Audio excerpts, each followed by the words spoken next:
This podcast was produced by OAR FM Dunedin with support from New Zealand On Air. The Science Notes podcast on OAR FM Dunedin, brought to you by the Division of Sciences at the University of Otago. I'm Dave McMorrin. Over the next half hour, I'll be chatting with a graduate science student about their research, their passion for science, and the things that fuel their creativity.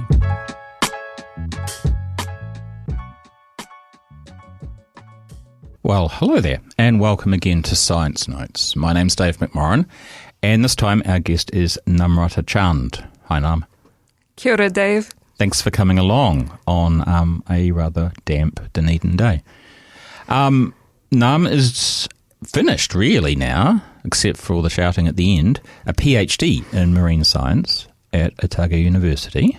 So congratulations on getting through the writing and the submitting and all of that. Yeah. It's not always the funnest part of the process. No. But in fact, as prep, Nam sent me her entire thesis, and it looked really nice from what I could see. Oh, thank you. So how was it then that you ended up in Dunedin doing a PhD? So I am from Fiji, and I was lucky enough to come to Otago to do a degree on a scholarship for the program Aquaculture and Fisheries. And it was quite a shock to the system temperature-wise for any Pacific Islander. You don't come here for the weather if you live in Fiji, no. And sometimes when you think of it, not even for the ocean, leaving behind the warmth and the corals. And I had a really good experience with my degree at Otago. And it left a very positive impact on me. And after my degree, I did go back to Fiji for a few years to work and do a master's. But I always knew that if there was one place I'd go back and do my PhD, it would be at Otago. Right. And so I did come back and definitely expanded my horizon into diving in Otago Harbour, which I hadn't done previously in New Zealand at all. Yeah. So this is proper scuba diving? Absolutely. Yeah. So so you hadn't done scuba diving in Fiji? I had. All right. But the temperature was rather very different here, and the thickness of your wetsuit was so different.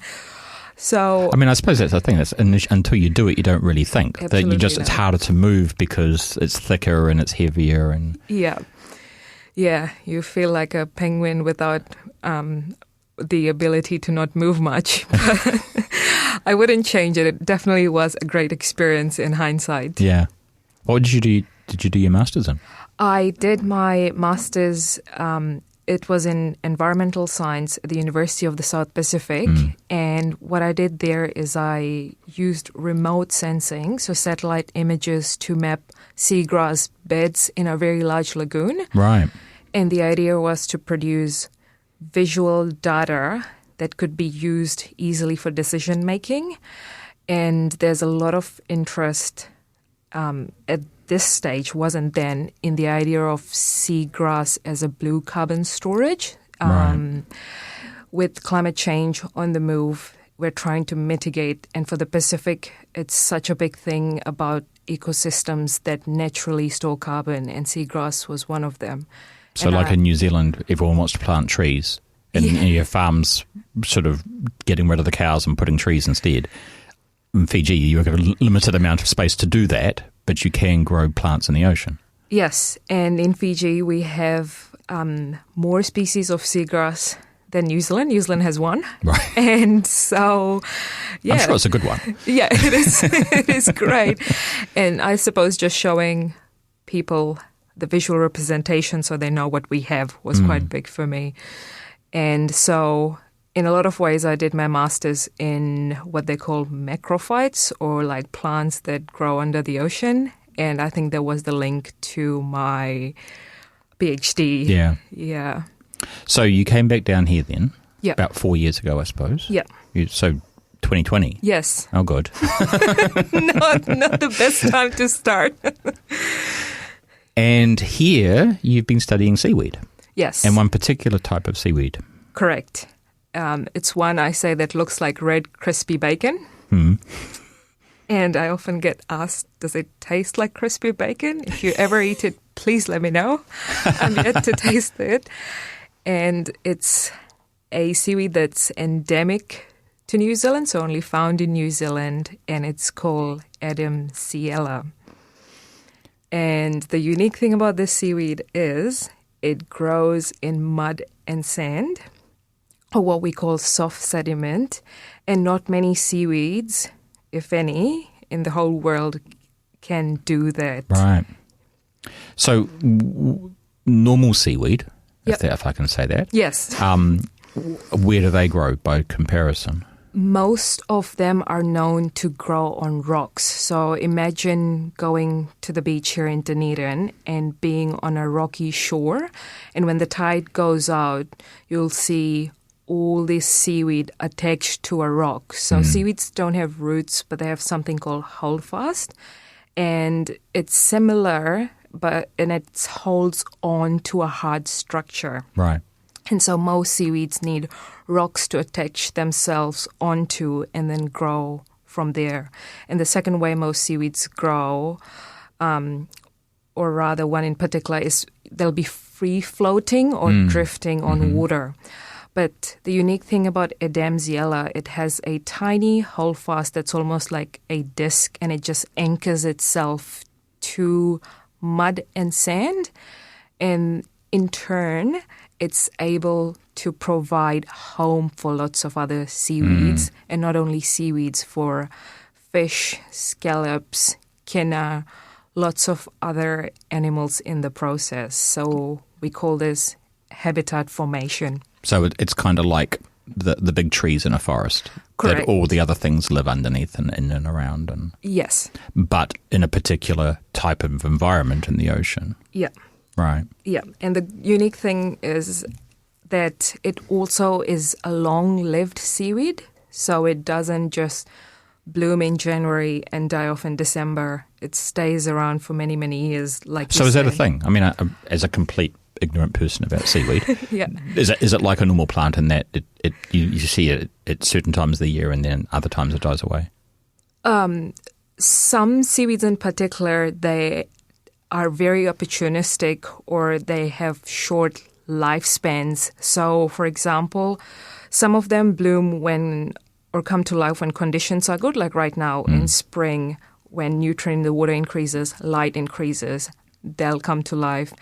And then when nutrients start decreasing, competition increases, light goes, they'll die off. Right. And some of them are annuals, which means they'll live up to a year. But Adamsiella is what we call a perennial, a long-lived one. And so the biggest advantage of that is it provides stability in terms of the home it creates. Yep.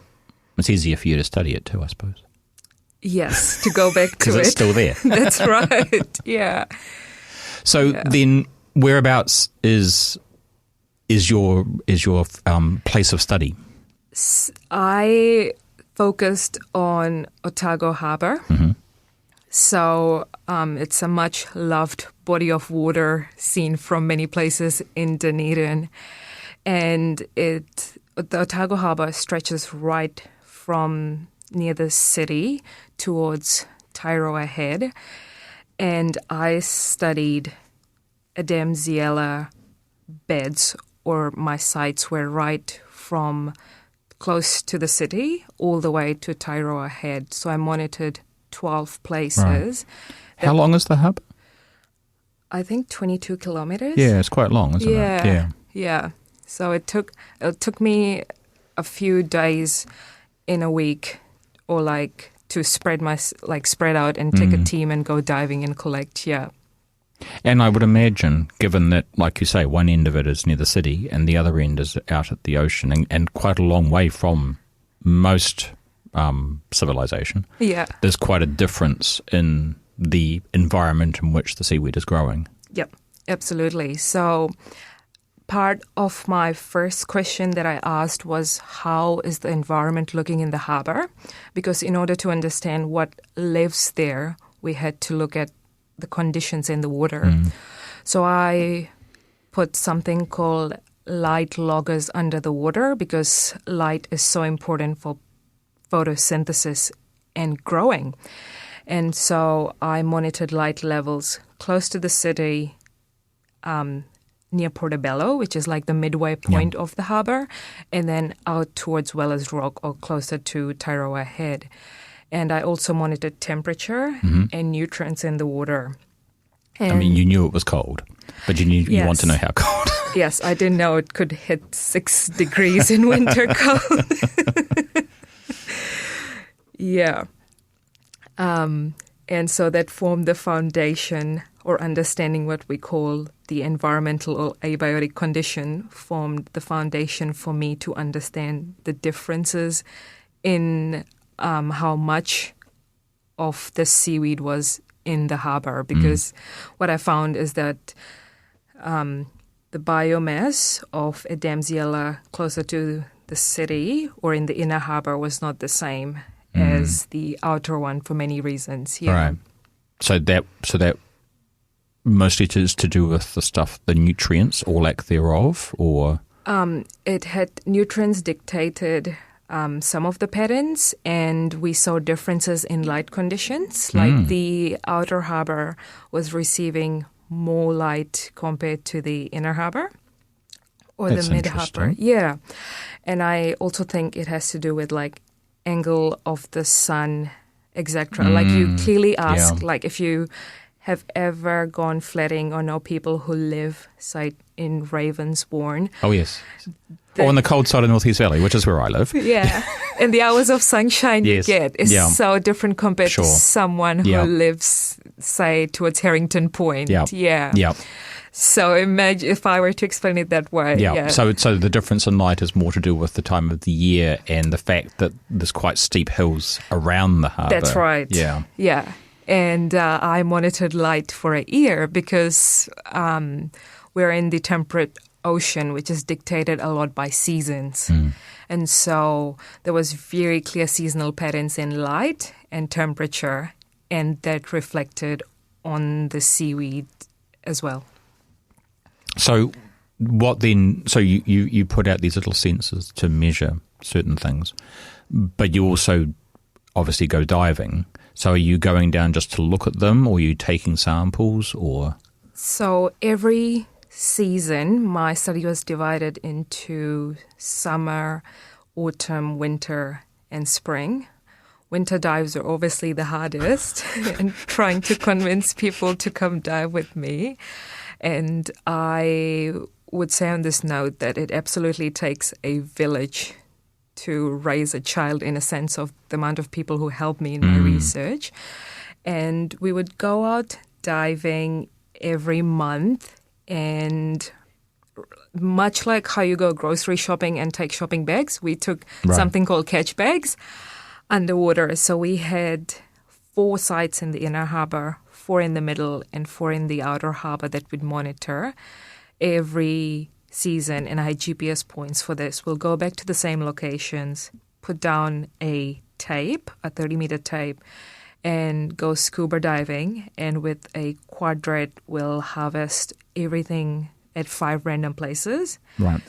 And the reason for that was we are diving in mud. So as soon as the biggest factor was it's very dark.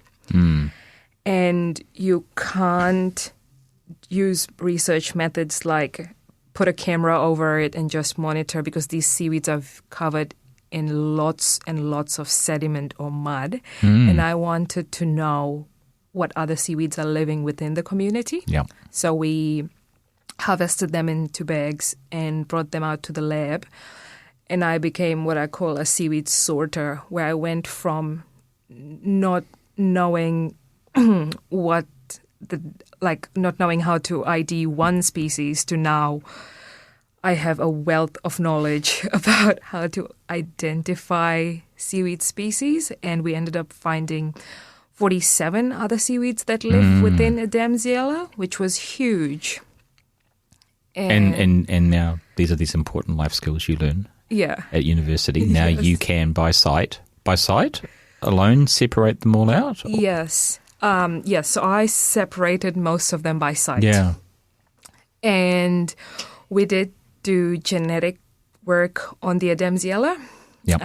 I started off thinking it was a species called Adamsiella chauvini, love Latin names, but the genetic analysis showed it's something called Adamsiella angustifolia.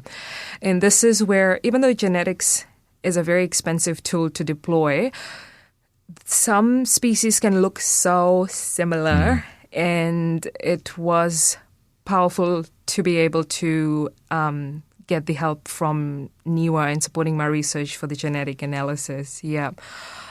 But most of them I identified by sight and also with the help of someone called Wendy Nelson, who pioneered a lot of the seaweed identification for New Zealand. Right. Yeah. The fact that it wasn't the exact species that you thought, was that a big deal? Was the other one known to live in New Zealand already, but not in the harbour, or? Yeah, so there's 4 species of Adamsiella, and 2 of them are distributed widely around the North and South Island of New Zealand. Otago Harbour, all previous research done from the harbour had reported Adamsiella chauvini. Right. However, none of it prior to me have done genetic testing on it. And it's really hard to separate the two. So I'd said it does look like crispy bacon. And one of the things separating them is one of them would have a rolled tip, almost like a rolled tongue. And it's Right. so hard to see with your naked eye. And their cellular structure is different. Yeah. And Adamsiella angustifolia is known to be more of a coastal species. So when I say coastal, it can live in more exposed, Right. wave-exposed sites. So we did not expect it to be in the harbour. And the question is also there whether this was the one all along or whether Chauvinia is still in the harbour. We don't know. Could make future research projects for investigating. Yeah. Although it seems, do you know that the previous work, was it sampling in the same places as where you were going? Yeah, Right. some of them, yeah. Yeah, so then it seems less likely, isn't it? That's right. It's just that they were mistaken all Yeah. along. So then it's a unique type of seaweed in that of where it grows. Yep. Is there any? So was that the main reason why why the research project focused on that? Was just to try and understand more about this type of seaweed and how it does what it does? Yeah, I think we went from a scope of absolutely wanting to find out more, because before me there was only one previous student who's ever done a PhD on it, and that's more than 15 years ago. And in the harbour, if you're up hiking on a hill and if you look down in Otago Harbour, you'll see these dark patches. And it is Adamsiella making what we call beds, like huge amounts of seaweed is called a seaweed bed. And so we know it exists in quite large numbers. And there was not much known about it, yet there were reports that came out saying that it grows all around New Zealand, places like Stewart Island, Fiordland, Marlborough Sounds, and it's important for, like, you often see scallop fish or like scallops in there, lots of fish, horse mussels. So there was an idea that it's quite important for supporting fisheries or organisms of fisheries importance in New Zealand. But so far there was nothing done on quantifying its habit, like how much there is, how it behaves seasonally. And so the previous person who did her PhD set a really good foundation for me to come through. And I suppose I really appreciate that about the nature of research and science, that you are contributing to a body of knowledge and then someone else in the future can come and pick it up and add on to it. Yep. And the understanding becomes more and more as time goes on. Yeah. Yeah. Yeah. Cool. So you've submitted and you're waiting Yes, for examination. calmly and patiently for the final parts, the examination process and the interview. What then for you after that? That's a great question. I did realize that I suppose, like for anyone thinking of doing, whether it be a master's or a PhD, I think the biggest product that comes out of it, yes, it is your thesis, but it's you. Like for me, it was a huge journey of realizing the aspects I enjoyed, the aspects I didn't enjoy. Yeah. I really enjoyed the science communication aspect, which was by going to conferences, presenting my research, going on podcasts, talking more about my research. I enjoyed teaching students, whether it be in labs or helping out in giving a lecture. And I also did enjoy research. So I would still like to be in the field of research, possibly through a postdoc. Yeah. Yeah. So I'm trying to align myself to that. And would that be something? Would you be wanting to stay in New Zealand, or are you looking to? Yes, I would be wanting to stay in New Zealand. I really enjoyed being at Otago, research here. And I come from Fiji, and one of the things that's been really big for me is I want to go into bridging or doing research more with Pacific communities and the ocean connection. Yeah. Yeah, so that's the spice I'm thinking of exploring next. Excellent. Well, thank you for coming in and talking to us about what you've been up to. And all the best for whatever's next, and for the rest of the PhD process, of course. Awesome. Binaka, Dave. Thank you so much. Thank you. Thanks for listening.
Dreams that you dare to, why, oh why?